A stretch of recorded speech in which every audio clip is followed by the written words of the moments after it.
Hoje foi um dia muito importante, né? Foi o dia que o Jair Bolsonaro prestou o seu depoimento perante a um órgão que jamais deveria julgar o presidente. Vale lembrar, foram 2 mudanças de jurisprudência até que o STF conseguisse fixar a competência para julgar o Jair Bolsonaro. Primeiro alterando, porque ele não é mais presidente, né? Puxando para si a questão de ser ex-presidente, e depois também colocando o Bolsonaro dentro do processo por conexão, porque o deputado Alexandre de Moraes estava sob a mesma investigação e pelo fato de ser deputado, ele tem foro no STF e isso puxaria todos os demais. Então são vários manobras jurídicas para você conseguir puxar isso para dentro do STF. Mas ainda assim, o outro caso que deixa tudo tão claro, até um leigo conseguir enxergar a arbitrariedade que está acontecendo, começou no início da oitiva. O Alexandre de Moraes perguntando ao Jair Bolsonaro questões acerca dele próprio, Alexandre de Moraes. Me chamou disso, reunião daquilo, o que vocês falaram sobre mim, etc e tal. Então, mais ou menos, essa foi a toada, principalmente no começo da audiência, né? O Bolsonaro conseguiu expor isso tudo de uma maneira onde ele não permitiu que o seu adversário o interrompesse. Então não adiantaria de nada o Bolsonaro falar alto, bater na mesa, etc., porque isso daí mostraria destemperamento, não resultaria em nada de benéfico para ele e ainda daria a chance para muita gente concordar se o Alexandre de Moraes chegasse e falasse, né, para ele ficar quieto ou até mesmo interromper o depoimento de Jair Bolsonaro. Eu acredito que foi o depoimento mais televisionado, né, uma das maiores audiências da TV Justiça, com certeza, mas muito mais do que a TV Justiça.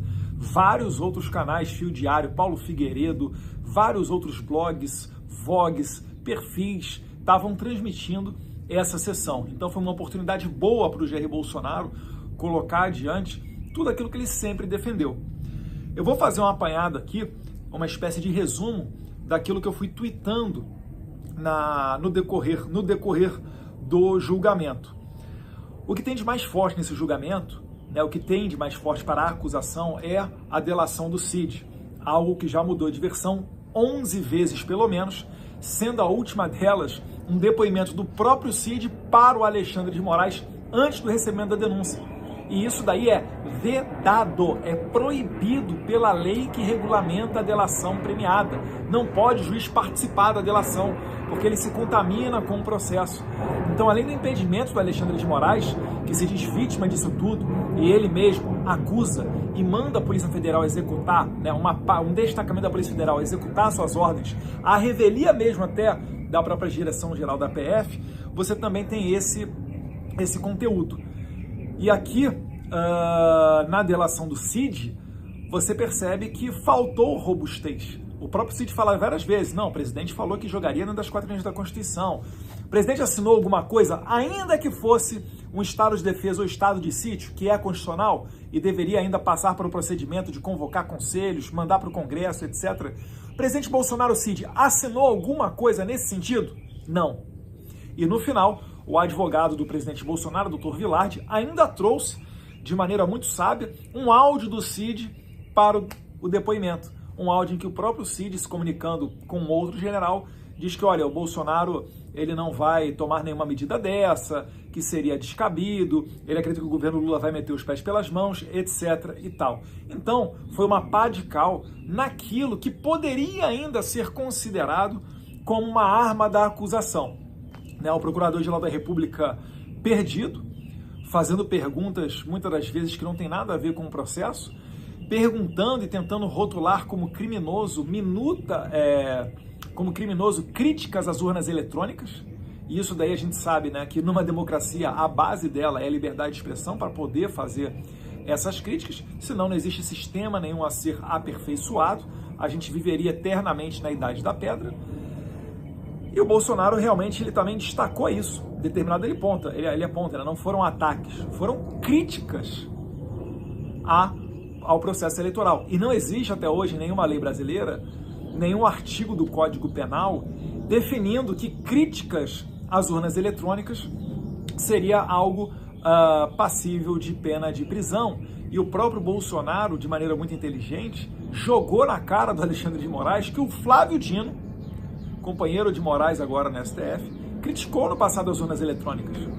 Se você for voltar no tempo, o próprio José Dirceu, em 1999, protocolou um projeto de lei para o acompanhamento, para a formação de uma comissão externa para acompanhar as urnas eletrônicas. E se a gente voltar ainda mais no passado, você tem lá o PDT de Leonel Brizola, no começo dos anos 80, no caso do Proconsult, que foi a primeira eleição onde ocorreu uma informatização na transmissão da contagem dos votos, e o Brizola reclamou, porque primeiro estava sendo contado o voto da capital, o que beneficiaria o candidato, o Moreira Franco, né, em detrimento ao Leonel Brizola. Leonel Brizola, naquele tempo, foi na frente da Rede Globo, deu escândalo, conseguiu ser ouvido, e ele foi realmente o primeiro a encampar a tese, né, a crítica, pelo menos, a um sistema informatizado eleitoral.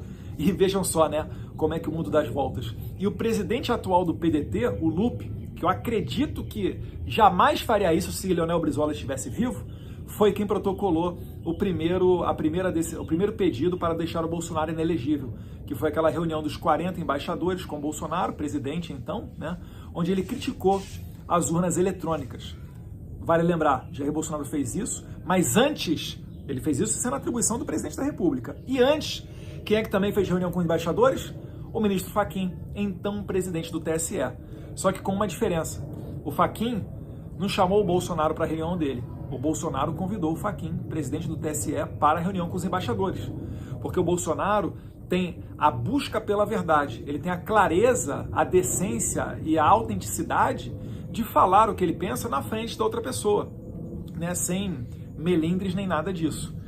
Então isso tudo aí feito, vamos passar aqui um pouquinho a essas postagens do Twitter de hoje, que vale a pena, pessoal. Eu vou fazer uma apanhada aqui, um resumo, mas eu acho que vale a pena você também divulgar esse vídeo, levar essa verdade mais longe. Por favor, dá aquela curtida, deixa o seu like, isso ajuda o algoritmo a entender que o vídeo é relevante e entregar ele para mais pessoas.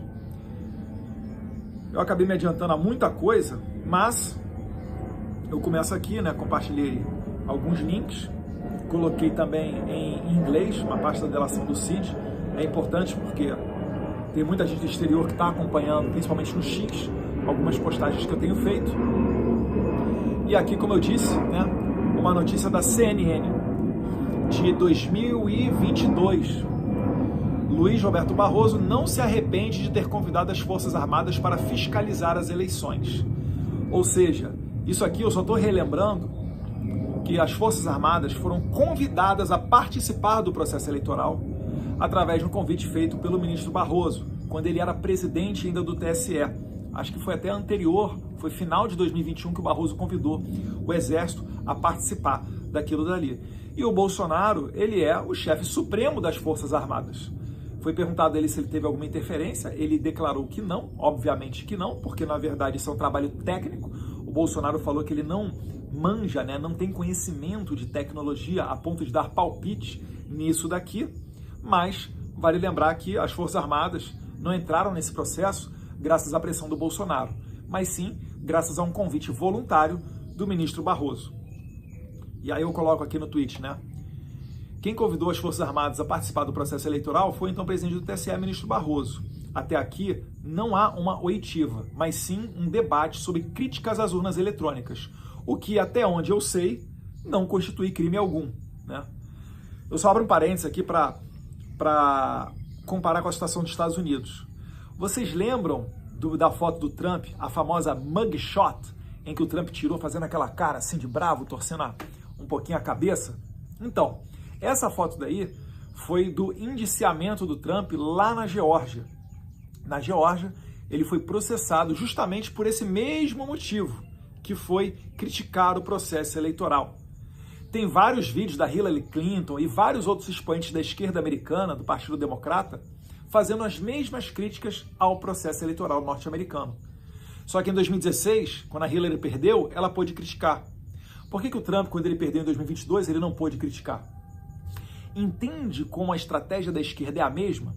Dominar os meios de comunicação, tentar monopolizar a narrativa para fazer com que fatos que não são crimes levem seus opositores à cadeia, para retirar eles da corrida presidencial.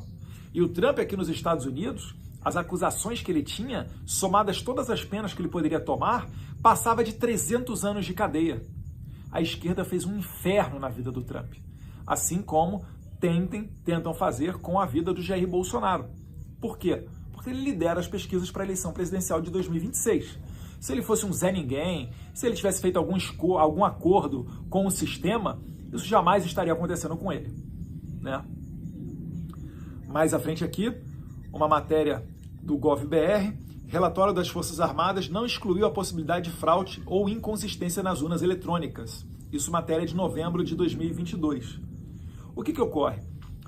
Basicamente, ainda decidindo aqui falando sobre o sistema eleitoral, né, brasileiro, que na minha visão foi a causa do 8 de janeiro. O 8 de janeiro foi uma revolta em virtude da maneira como foi conduzida a eleição por esse TSE presidido pelo Alexandre de Moraes.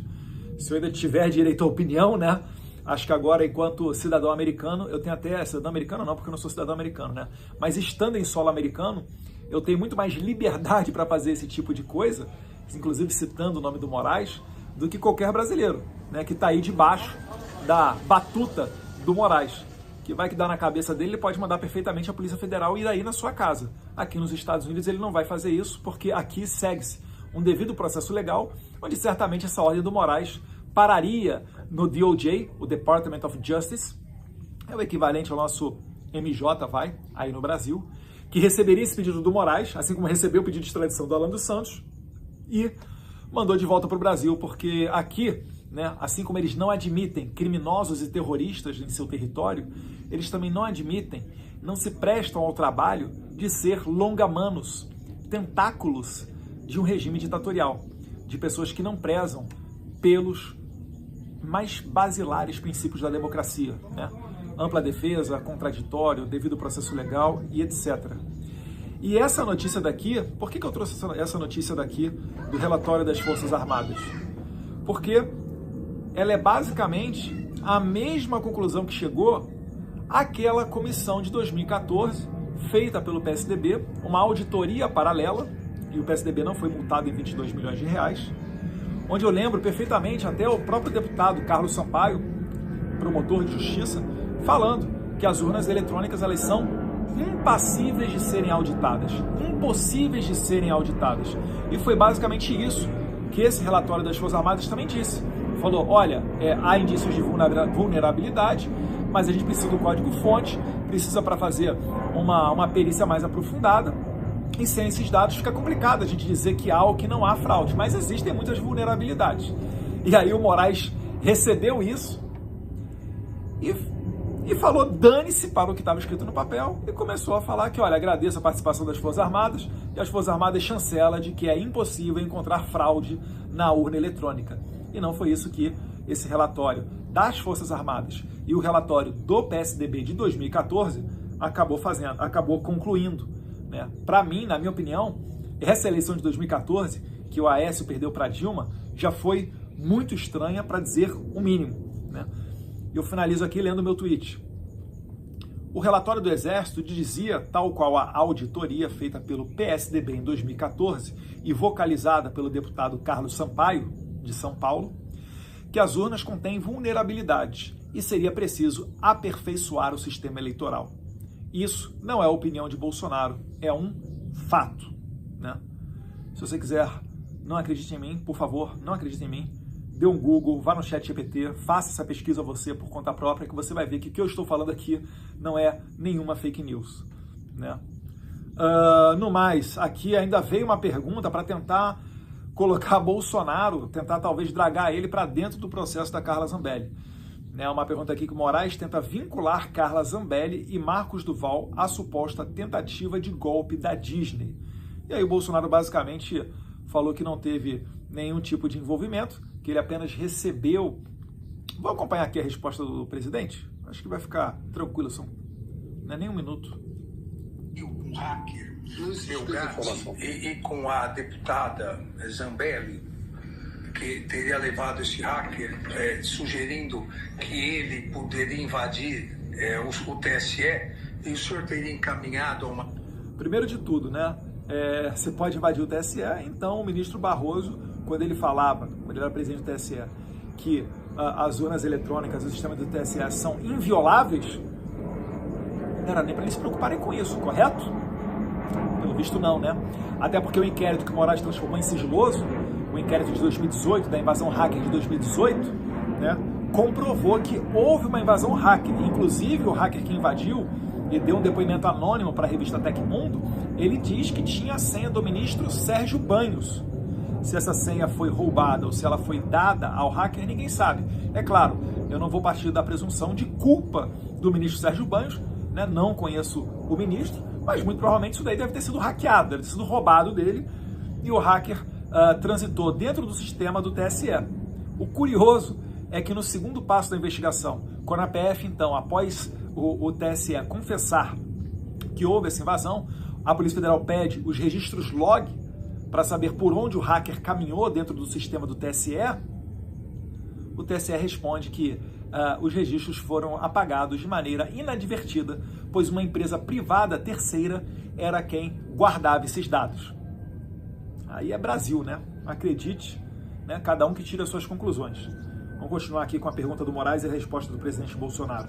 Reunião no Ministério da Defesa para ser recebido pelo general Paulo Sérgio? Olha, a Carla Zambelli levou o hacker, eu recebi, não entendo nada de informática, não senti confiança nele como de praxe, né? De acordo com o Ministério, eu encaminhei o hacker aí para começar a transparência eleitoral e nunca mais tive contato com ele. O senhor teve algum retorno do general Paulo Sérgio sobre a eventual reunião? Nem sei se foi recebido na defesa ou não. Algum retorno da deputada Zambelli? Não. Falando ainda em reuniões interessantes, o senador Marcos Duval e a Globo News está brava. Aí aqui acabou, né, a parte do vídeo, mas ele segue com o Marcos Duval e basicamente foi a mesma questão, né? Uma reunião, levaram para ele algumas situações e ele negou ou deu o encaminhamento onde isso daí saía da alçada do presidente Bolsonaro. Foi o que ele falou aqui com relação a esse hacker. A rotina de um presidente é uma rotina cavalar, né? O presidente que quer trabalhar. É para acordar de madrugada e só ir dormir na madrugada do dia seguinte. Então o presidente Bolsonaro, o que ele fazia? Ele recebia as autoridades, né? Era uma maneira até dele conseguir ter a noção do senso comum, de ter uma interação indireta com o seu eleitorado. Então quando chegava um deputado ou um senador, muitas das vezes ele tinha êxito nessa tentativa de encontrar com o presidente Bolsonaro. Ele recebia, ouvia a demanda e muitas das vezes as pessoas chegavam acompanhadas. Isso era muito comum. E nesse caso da Carla Zambelli, ela foi acompanhada de um hacker, teve uma reunião com o presidente, apresentaram alguns argumentos e o presidente falou, olha, disso daí eu não manjo, mas tem uma comissão externa lá do Exército, o Exército inclusive tem a parte de cyber interna deles, e encaminhou para lá. E depois ele não sabe mais qual foi o resultado disso, mas muito pelo visto, né, não resultou em absolutamente nada. Foi uma atitude da Carla Zambelli, né, de levar esse hacker ao presidente. Eu não faria isso, obviamente, porque só de encontrar com a autoridade, isso já é uma exposição para a autoridade, mas isso vai ficar no máximo no nível de uma crítica política, né? Jamais num nível de você colocar adiante uma investigação criminal, o aparato do Estado para ir para cima da pessoa, né? Mais adiante aqui, essa aqui é bem interessante, né? O meu tweet foi, talvez Moraes jamais tenha visto, e daí ele interpela Bolsonaro dessa maneira, mas existem diversos vídeos levantando suspeitas sobre as eleições de 2018. Porque o Moraes ele começa a perguntar, né?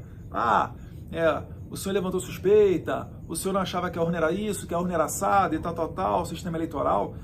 E aí tem um vídeo aqui muito bom da Rede TV, 1 ou 2 dias após a eleição de 2018, mostrando várias pessoas, vários populares gravando vídeos, né, confusão dentro de zona eleitoral, causados por conta da urna eletrônica. Né, pessoas que digitavam um número, aparecia o outro. E sempre eram essas reclamações no sentido de que o beneficiado de uma suposta fraude nunca era Bolsonaro, mas sim Fernando Haddad do PT. Vou mostrar aqui. Do candidato à presidência do PT, Fernando Haddad, automaticamente, como se pode ver neste vídeo. Em nota, o Tribunal Regional Eleitoral de Minas Gerais afirmou que Então são vários casos que apareceram E aí o Boris Casoy, ao final, ele chega e fala a mesma coisa que o Bolsonaro, chega à conclusão de que o ideal seria a gente ter a impressão do voto. O que não significa levar um comprovante para casa, mas apenas o meio físico em papel que deixa na urna lacrada, em sigilo, e em caso de suspeita, você pelo menos tem uma maneira de ir lá e dar um confere, fazer uma recontagem dos votos, fazer uma auditoria. E o próprio conceito de auditoria, ele por definição, ele já pressupõe um sistema diferente para que seja confrontado com o sistema original e daí você consiga chegar ao mesmo resultado de ambos os sistemas. Isso daí é que é uma auditoria. Eu vou ver se eu encaminho aqui para o final, para a gente ouvir o Boris Casoy, porque eu, no post aqui no X eu até falo, né? @Jair Bolsonaro não cometeu o crime, assim como Boris Casoy e diversos jornalistas também não. Veja o vídeo de 8 de outubro de 2018. Né? Vamos ver se eu acho aqui a parte aqui do Boris Casoy. Na internet. E nós não encontramos, pelo menos até o aqui é o ministro da época, Jugman, ministro da Defesa tem ele qualquer base do Temer, né, 2018. Como esse sistema, não estou falando da urna, estou falando do sistema como um todo, não permite recontagem de votos, as urnas eletrônicas só serão total e realmente confiáveis com a impressão do voto. O eleitor vota na urna eletrônica, então é emitido um comprovante impresso, o eleitor confere esse impresso e coloca o papel em outra urna, o que possibilita, se for preciso, a recontagem de votos. This is wild. O Jair Bolsonaro foi muito perspicaz porque ele citou isso aqui durante o depoimento dele. Ele citou como exemplos de sucesso de democracias que tem isso daqui, né, de uma democracia desse aqui, o Paraguai. E demonstrou o atraso do Brasil é tão crônico nesse tema que a gente está atrás da Venezuela, que na Venezuela existe a votação impressa. E foi graças a isso que a Maria Corina Machado e o Edmundo Gonzalez conseguiram fazer uma contagem paralela dos votos e demonstrar que venceram a eleição com mais de 60% dos votos, obrigando Maduro a apelar para o CNE, que é o TSE da Venezuela, né, o Conselho Nacional Eleitoral, obrigando o CNE a divulgar um resultado notoriamente falso, dando a vitória para o Maduro com, igual Lula, né, 51% dos votos. E é engraçado, né, porque o Zé Dirceu, ele sempre foi um intelectual do PT, né, militou nos anos 70 na guerrilha, foi trocado pelos presos, foi trocado pelo embaixador americano porque ele era preso naquela época, enfim. E o Zé Dirceu, em 1999, tinha muita desconfiança com relação à urna. E hoje em dia ele não tem mais. Por quê? Porque em 2002 o Lula foi eleito. Inclusive, vale lembrar que em 2014 ou 15, se eu não estiver enganado, a Dilma Rousseff, depois de uma reunião da Unasul, que é o nome fantasia para o Foro de São Paulo, né, a agremiação, um grupo que continha todos os presidentes de esquerda da América Latina, basicamente, quase todos eles, eles chegam no final e fazem uma declaração conjunta dizendo que era objetivo dos países da Unasul buscar pela unidade eletrônica eleitoral. Talvez tenha encontrado na urna eletrônica a chave do sucesso, né? Mais um tweet aqui. Criticar o processo eleitoral ou o funcionário público não é ataque. Se isso for criminalizado, não há que se falar em democracia. A gente já debateu isso daqui, né? Bolsonaro respondendo ao Gonê, o Gonê... Nesse momento também, o Gonê chamando de ataque, né? Daquela live de 29 de julho de... Essa live de 29 de julho de 2021 foi a live que o presidente Bolsonaro fez junto com Felipe Barros, onde eles expõem que o inquérito da Polícia Federal sobre a invasão hacker de 2018, ele ainda não foi concluso. E por que eles fizeram isso naquele momento? Porque era um ano antes da eleição. A nossa Constituição preza que um ano antes da eleição, toda a legislação tem que estar pronta para que não haja surpresa ou mudança da regra eleitoral no meio do caminho, perto de uma disputa eleitoral. Então, é o princípio da anuidade eleitoral. Um ano antes da eleição, ou seja, em outubro de 2021, acabaria-se o prazo para as alterações legislativas que entrariam em vigor para a próxima eleição, no caso, a de 2022. Vale lembrar, depois dessa explanação do Bolsonaro, Moraes botou o carimbo de sigiloso nesse inquérito, que até hoje, desde 2018, ainda não teve uma conclusão, não teve um desfecho, e você agora não pode ter acesso a ele, a não ser que você recorra, né, aí com o Google, VPN, etc., recorra aí a algum instrumento da internet para conseguir acessá-lo. Em 2021, as pesquisas de opinião já mostravam uma queda de popularidade do governo que ele liderava. E nesse momento também começaram a ser intensificados os ataques ao processo eleitoral. Ataques ao processo eleitoral. Tá errado, galera. Pelo amor de Deus, o senhor é o chefe máximo do Ministério Público. Eu gostaria de saber, do senhor Bolsonaro, se é possível extrair uma relação de causa e efeito entre esses fenômenos. Ele está dizendo então que a popularidade do Bolsonaro abaixou e o Bolsonaro estava aumentando a crítica ao processo eleitoral porque ele acha que o Bolsonaro é igual ao pessoal da esquerda, que faz o diabo pelo poder, para se perpetuar no poder. Por favor. A causa e o efeito é a condução do TSE. Aqui foi o Paulo Figueiredo, tá? A causa e efeito é a condução do TSE. Se o TSE não tivesse mecanismos de transparência mínimos de uma democracia moderna, nada disso aí seria necessário. Seria esvaziado os tais ataques do Bolsonaro à urna eletrônica. Se tivesse voto impresso, o próprio Moraes poderia chegar e falar: Bolsonaro, tá vendo como é que você é um lunático? Tem voto impresso, ocorreu uma recontagem, a urna eletrônica dá o resultado correto. Tira isso da sua cabeça e aceite o resultado. Mas não. O que eles fizeram? Foram pelo caminho justamente oposto, dizendo que não é possível implementar o voto impresso. O próprio STF declarou a inconstitucionalidade da lei aprovada em 2017. Né? Final de 2017, o Congresso aprovou uma lei. Começo de 2018, tem um vídeo que até circula bastante nas redes sociais, de ministros do STF fazendo testes na urna eletrônica com voto impresso e elogios à nova máquina, que fala-se em um aperfeiçoamento do sistema eleitoral. Só que aí, a Procuradora-Geral da República à época, Raquel Dodge, entrou com argumentos no STF, dizendo que o voto impresso colocaria em risco o sigilo da votação e que isso seria sagrado.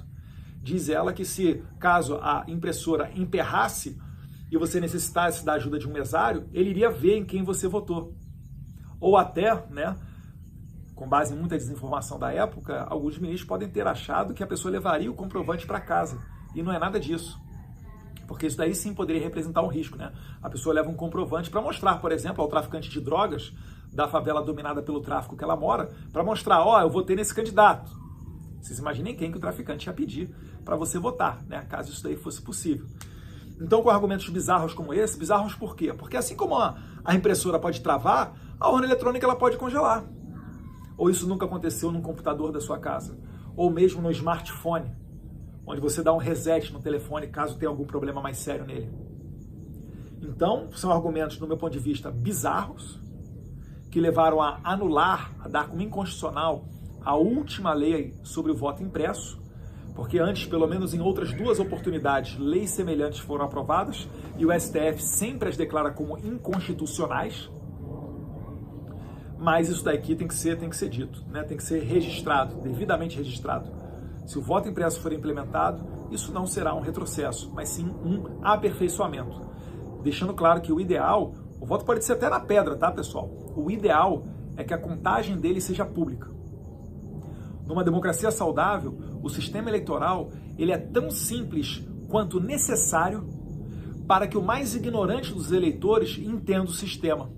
Que aí ele se sente parte do sistema. Ele vê que realmente a vontade dele importa. Ele está sendo representado por aqueles burocratas, né, que vão fazer a contagem dos votos. Porque ele vai conseguir, junto com os burocratas, contar o voto. E não o contrário. Hoje em dia, o Estado brasileiro ele pede para você um voto de confiança. Confia em mim, acredita, vai dar certo. O Moraes vai contar aqui o voto numa salinha com umas 15 pessoas, vai sair da sala, vai dizer o resultado oficial e os 220 milhões de habitantes do Brasil vão concordar. É claro que isso daí não vai dar certo. É até natural do ser humano a desconfiança. Cabe a você, enquanto servidor público, saber que você presta um trabalho para o público e não o contrário, né? ver aqui, ó, o presidente Bolsonaro. Críticas, como eu vi aqui, crítica do então candidato. Isso, perfeito. Crítica a Lula, Brizola, Zé Dirceu e tantos outros parlamentares. Então a crítica, no meu entender, está longe de ser um ataque. A imprensa gosta de usar a palavra ataque quando está meu nome. Muito bom. Aqui ele ensinou que o Gonê está comprando a versão da imprensa, está se comportando como imprensa, não como acusador de um processo jurídico. No balcão. Então, respeitosamente, eu não uso a palavra ataque. Críticas, no meu entender, no Estado Democrático de Direito, são bem-vindas. fundamental. Também uma resposta Gente. Eita, calma aí que saiu de mim aqui agora. Então, né, pessoal, isso aqui só demonstra o nível da nossa democracia relativa, né? Aí depois tem uma do Gonê, que eu vou botar ele começando falando isso aqui. O que acontece? O Gonê pegou e tentou colocar o Jair Bolsonaro em xeque por conta do palavreado dele, do modo dele. Vamos dar uma olhada aqui. Para aqueles que, em entrevista concedida no dia 3 de agosto de 2021, o senhor Bolsonaro afirmou: se o ministro Barroso continuar sendo insensível, como parece que está sendo insensível, quer processos contra mim, se o povo assim o desejar, porque devo lealdade ao povo brasileiro, uma concentração na Paulista para darmos um último recado para aqueles que ousam açoitar a democracia. Repito, o último recado para que eles entendam o que está acontecendo. Passem a ouvir o povo. Eu estarei lá. Em seguida, no dia 7 de setembro de 2021, então, o senhor Bolsonaro voltou a desferir ataques ao ministro Roberto Barroso, especialmente também a Vossa Excelência, o ministro Alexandre de Moraes. O Bolsonaro é obrigado a gostar do Barroso ou do Alexandre de Moraes? Porque é o seguinte, eu coloquei embaixo desse vídeo aqui uma notícia de 2020, 31 de maio de 2020. Em mensagem a ministros do STF, Celso de Mello compara Bolsonaro a Hitler. Se xingar servidor público é crime, podem começar condenando então o Celso de Mello, ou não. O Celso de Mello pode porque ele é ministro do STF, o Bolsonaro não pode. Sendo que assim, no meu entendimento, você acusar alguém de Hitler é muito mais grave do que até um xingamento do Bolsonaro. Então o PGR, ele foi muito juvenil aqui para ser até eufemista, né? Ele foi muito ruim aqui nas perguntas dele, meio perdido. Eu esperava até mais inteligência, não sei quem preparou para o Gonê essas questões, talvez até pelo ritmo assodado com que ele tocou essas investigações, visando acelerar a condenação de Jair Bolsonaro. Vale lembrar que o Gonê e a equipe dele trabalharam, inclusive nas férias, tá? Natal, Ano Novo, Janeiro, estavam trabalhando. Veja só, né? Bolsonaro realmente é sensacional. Ele botou os servidores públicos do PGR para trabalhar durante as férias de janeiro, só para tentar acelerar a denúncia contra o presidente Jair Bolsonaro, né? E aí eu pergunto aqui no Twitter, você imagina o que a gente não encontraria de xingamentos a Bolsonaro caso tivéssemos acesso aos celulares dos ministros do STF, né? De alguns ministros do STF. Ah, Eduardo, mas você não pode ser leviano de acusar sem provas. Tudo bem, eu não sei se eles xingam ou não, né? Talvez eles sejam pessoas realmente almas iluminadas. Eles poderiam abrir o WhatsApp deles e mostrar para todo mundo. O que vocês acham? Já que eles gostam de fazer isso com os outros e eles não têm nada a temer, eles poderiam abrir seus celulares, imagina só, né? Para todo mundo ter acesso. Será que eles fariam isso? Pelo bem da democracia e do bom debate? Acho que não, né? Aqui, aí tem um tweet aqui que eu compartilhei a Tsuki, mostrando um vídeo aqui do Anderson Torres. A Tsuki fala, né? Vamos dar um golpe em virar a minuta pelos Correios, kkkk, né? Aí tem aqui a notícia da Globo News. Torre diz que recebeu minuta pelo correio, porque o então ministro da Justiça, o ex-ministro da Justiça, né? O Anderson Torres, ele fala que o papel que ele recebeu, várias outras pessoas receberam, né? E tinham vários erros de português, não estava assinado por ninguém, erro de concordância, e aquilo dele estava guardado numa pasta que provavelmente ele iria despejar mais adiante. Então, quando a Polícia Federal encontrou isso na casa dele, nem ele sabia daquilo. E eu falo para vocês, enquanto deputado federal, acontece comigo também. Você está andando pelas comissões, para quem já foi a Brasília e vê como é que é uma semana de um parlamentar, ainda mais uma semana atribulada, com um parlamentar de São Paulo, que representa muita gente, e chega muita demanda, inclusive de fora de São Paulo e de fora do Brasil, Muitas vezes a pessoa, ela sabe que não vai ter muito tempo com o deputado.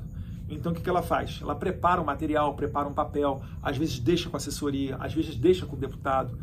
E, invariavelmente, vez ou outra, eu posso perfeitamente chegar em casa e ter esse tipo de coisa guardada numa pasta. Deixo lá no meu escritório, fica lá um calhamaço de coisas. Às vezes no final do ano, ou de tempos em tempos, eu dou uma limpada na mesa, naqueles arquivos. Mas, lamentavelmente, isso ocorreu e encontraram essa tal minuta, que eu acho que, inclusive, que é sobre estado de defesa ou estado de sítio, na casa do Anderson Torres. E aí prenderam ele. O mais curioso é que não foi somente isso, né? É que também perguntaram ao Bolsonaro sobre essa minuta. Eu tenho quase certeza que foi essa. Se não foi essa, foi a do Cid. E aí o Gonê pergunta, né? Bolsonaro, foi encontrada na sua casa uma minuta do golpe, pá, que eles falam minuta do golpe, né? Vem com a narrativa pronta. E aí o Bolsonaro fala, não, isso daí estava na minha casa porque estava no processo, estava nos autos. Então tiraram cópia do processo, os advogados provavelmente, né, deram para ele, Bolsonaro, estudar, e no meio do processo estava essa minuta. Vocês conseguem entender o nível de Chaves e Chapolin, que é essa coisa daqui? Cara, isso aqui é bizarro. Isso daí é a segunda maior democracia do Ocidente, tá? Quinto maior país do mundo em termos de território, quinto ou sexto de população, né? A gente vai ficar atrás aqui de China, Índia, Estados Unidos, Rússia, Indonésia, Brasil, sexta maior população, quinto maior em território. E aí, finalizando, indo aqui, caminhando já para o final, eu botei aqui uma pergunta feita pelo Dr. Vilardi, que inclusive tem se saído muito bem, não só hoje no depoimento do Bolsonaro, mas ontem também com o Coronel Cid. Vale lembrar que antes de você fazer uma análise e até formar uma convicção acerca do trabalho de alguém, você tem que entender o seguinte: o Dr. Vilardi, assim como o Dr. Paulo Bueno, eles são advogados. O trabalho deles é totalmente diferente do meu.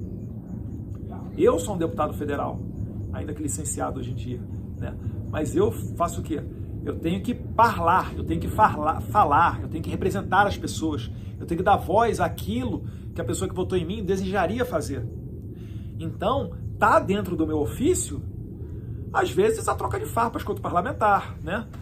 Às vezes, uma bordoada mais forte, mas nada os advogados não. Eles, inclusive, têm que tomar cuidado para não prejudicar o cliente deles. O advogado é o cara que tem que se meter no meio da bala entre o atirador e o cliente dele. Tem que fazer de tudo. O objetivo dele é provar a inocência e absolver o seu cliente. No caso aqui, o Jair Bolsonaro, né? Então eu coloquei aqui, ó, estranho o Moraes e nem o PGR terem perguntado sobre isso. Que o Dr. Vilardi perguntou aqui, eu vou mostrar para vocês. Porque isso poderia... Será que é porque isso poderia expor demais que Moraes tem interesse pessoal nesta farsa de julgamento? Vamos ver a pergunta do Dr. Vilardi e ver se você não concorda comigo. Civil militar, pois ou Operação Luneta? Por favor. Todos esses planos eu tive conhecimento por intermédio da imprensa. Alguém, seja o mais de general, 52 mil pessoas no Japão, seja qualquer outra pessoa da militar ou não, civil ou militar, que esteve com o senhor, em algum momento trouxe ao senhor alguma informação a respeito de plano que envolvesse morte de autoridades? Não. Nenhuma oportunidade alguém propôs isso aí. Se propôs, seria, no meu entender, rechaçado, tomando providência imediata. Estranho o Ministério Público, a PGR não ter perguntado isso, né? Como pode? O Alexandre, o procurador, ninguém perguntou sobre isso? Pois... Porque eles prenderam gente. Vai lembrar, o Braga Neto ele foi preso em novembro do ano passado com base nisso daqui. Delação do Cid combinado com esse negócio de punhal verde e amarelo. Plano para assassinar pessoas, inclusive Lula, vice-presidente, etc. Bem, isso daí foi o que circulou na imprensa. Seria natural você esperar que, devido à gravidade que é um crime de homicídio, um planejamento dessa estirpe, seria natural que a parte acusatória perguntasse a Bolsonaro. Mas não. Quem é que perguntou a Bolsonaro sobre esse tema? A sua defesa. Por quê? Porque Bolsonaro não tem nada a temer. Porque ele sabe que isso tudo é uma farsa e conspira a favor de Jair Bolsonaro a verdade. Consegue compreender por que o Moraes não persegue a verdade? Por que ele tem que calar todo mundo? Por que ele tem que se mostrar como uma pessoa poderosa e cruel para intimidar os outros que por acaso pensem em criticá-lo? É por isso. Como que o PGR e o Moraes, que certamente se prepararam muito bem para esse dia daqui, não perguntaram sobre um plano de assassinato do Moraes? Eu acho que ficaria assim, ainda mais evidente, seria não uma piada pronta, né, mas seria a defesa pronta se o próprio Moraes perguntasse: Bolsonaro, você participou ou teve ciência de algum plano para me assassinar? Quem está fazendo essa pergunta é o cara que vai julgar o Bolsonaro. É tipo você entra numa confusão com o teu vizinho, né? Ou tá num jogo de futebol, saem uns tapas lá no meio do jogo, e quem é que vai julgar a questão toda do conflito? O time A ou B, ou o vizinho A ou B. Se você fosse julgar o seu vizinho ia estar o quê? Que tretou com você? Condenado, obviamente, né? É a mesma situação aqui nesse processo. Além da incompetência do foro do STF, você ainda tem o impedimento do Alexandre de Moraes, claro e notório, né? O cara que falou que inclusive queria me pegar, dentre outras bizarrices desse processo. Então, aqui uma comprovação de que o Moraes tem interesse pessoal nesse processo, desmascarado por uma simples pergunta, mas muito inteligente, do advogado do Jair Bolsonaro, doutor Vilardi. Aqui, aqui foi a grande questão do convite para vice.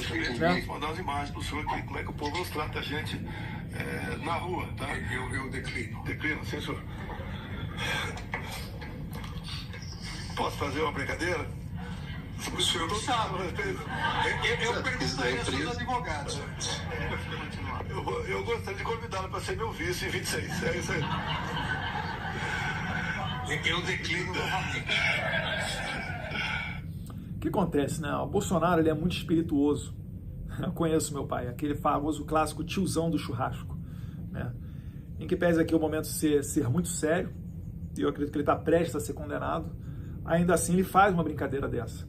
Mas é importante a gente ressaltar algumas coisas que estão por trás, assim como aquela piada, né? Piada não, mas o tom jocoso em que ele falou do Ice Cream and Popcorn Sellers, né, que ele falou durante um discurso na Paulista, levou aquela mensagem para o mundo inteiro, porque foi algo que até a esquerda compartilhou, zombando dele, achando engraçado a maneira que ele falou inglês, mas isso levava também a mensagem de que, calma aí, por que esse cara está falando isso desse jeito?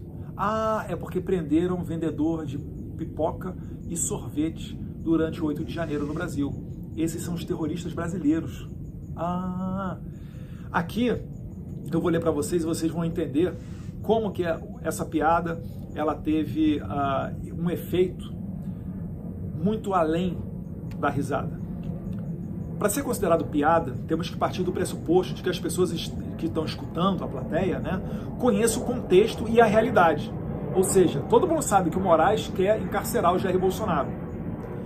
Daí a graça consiste no absurdo cenário apresentado como fictício. Qual o cenário fictício? O do Moraes concorrer como vice do Jair Bolsonaro. Isso seria um absurdo. É o plot twist, né? O plot twist. Qualquer pessoa com 2 neurônios entendeu a ironia da fala do Jair Bolsonaro. Entendeu que a última pessoa do planeta que seria escolhida para vice seria o Moraes. Bolsonaro apenas usou a oportunidade para mostrar que será candidato à presidência em 2026. Essa que é a sacada por trás da piada, onde ele pôde mandar a sua mensagem no momento em que certamente, inclusive seus opositores que estavam tweetando sobre esse vídeo daqui, né, esse trecho, estavam apenas dando gargalhada e zombando. Coloquei aqui uma parte em inglês, né, falando do Jair Bolsonaro que está sendo acusado de envolvimento, acusado de talvez acionar o estado de sítio, né, o estado de sítio. E por aqui a gente vai ficando, né? Então o saldo, que eu entendo muito positivo, está desmontada a delação do Cid, várias contradições, né? O Dr. Vilardi conseguiu provar essas contradições também, o Cid ia e volta a todo momento no depoimento dele. Jair Bolsonaro conseguiu fazer um depoimento, né, que eu esperava até que fosse ser mais longo, mas estava sereno, falando de maneira calma, não lacrou, não deu a oportunidade para Alexandre de Moraes interrompê-lo. Isso daí foi também de inteligência emocional, tá? Eu acredito que o Bolsonaro também tem muita fé de que as coisas vão mudar, e isso daí dá a ele a tranquilidade de se postar à frente do seu ditador. É claro que isso daí não é algo desejado, né? Eu mesmo estou aqui nos Estados Unidos e estou esperando que venha a carta rogatória. Sabe por que ela não vai vir? Porque esse inquérito que foi aberto ontem contra mim, né, para investigar as minhas atividades aqui, em que pese em menos de 2 meses atrás o PGR ter dito que as minhas atividades são totalmente legais e compatíveis com as atividades do deputado federal, o Moraes, essa carta rogatória, ela vai chegar na mesa do DOJ. DOJ hoje é a Pam Bondi. A Pam Bondi tem embaixo de si o US Marshals, que é basicamente quem cumpre as ordens internacionais. Vamos lá, é a Interpol, representa a Interpol aqui nos Estados Unidos, assim como a Polícia Federal representa a Interpol aí no Brasil. Então, uma carta rogatória dessas viria para mim depois de uma avaliação jurídica do DOJ. E o DOJ acabou de comer o fígado do Alexandre de Moraes em 5 páginas, onde ela dá uma aula sobre liberdade de expressão e extraterritorialidade das ordens do Moraes, né, que não se aplicam nos Estados Unidos, fazendo uma referência ao Moraes ter mandado a Rumble a não monetizar determinados perfis, como o perfil do Alan dos Santos, dentre outros. Então, esse contexto todo faz com que o Alexandre de Moraes tenha medo de enviar a sua cartinha de rogatória para o DOJ, porque eles sabem que estou morando nos Estados Unidos e é facílimo me encontrar aqui. Todas as autoridades americanas sabem meu endereço. Tenho conta de água, conta de luz. Quando você entra na Casa Branca, você deixa o seu endereço. Quando eu viajo aqui, o TSA, que faz a parte dos aeroportos, também sabe o meu endereço. Todo mundo sabe o meu endereço. É só o Alexandre de Moraes mandar as perguntas. Só que ele certamente tem medo porque ele sabe que pode tomar mais um sabão, mais um sermão da DOJ, que inclusive era a procuradora do estado da Flórida antes de assumir o cargo de DOJ. E antes dela, quem foi cogitado para assumir essa função foi o Matt Gaetz. O Matt Gaetz, eu fiz algumas entrevistas para ele, Paulo Figueiredo também, para o canal O1, ele deputado federal, né, muito conhecido na Flórida e muito próximo do Trump também. Então, dito isso, a gente segue aqui pedindo para você compartilhar, deixar o seu like, fazer um comentário, que isso é importante para o algoritmo entender a relevância desse vídeo e entregar ele para o maior número de pessoas possível. Se quiser, pode criticar também, não sou dono da verdade não, tá? Não sou o Alexandre de Moraes e como pessoa pública eu sei que faz parte do processo a crítica. Tanto é que o próprio Moraes já me criticou, né, de bananinha, de covarde, e nem por isso eu processei ele. Vamos deixar adiante correr o curso desse rio, que quem ri por último ri melhor. Obrigado a você que já deixou o seu like, um abraço a todos vocês, fiquem com Deus.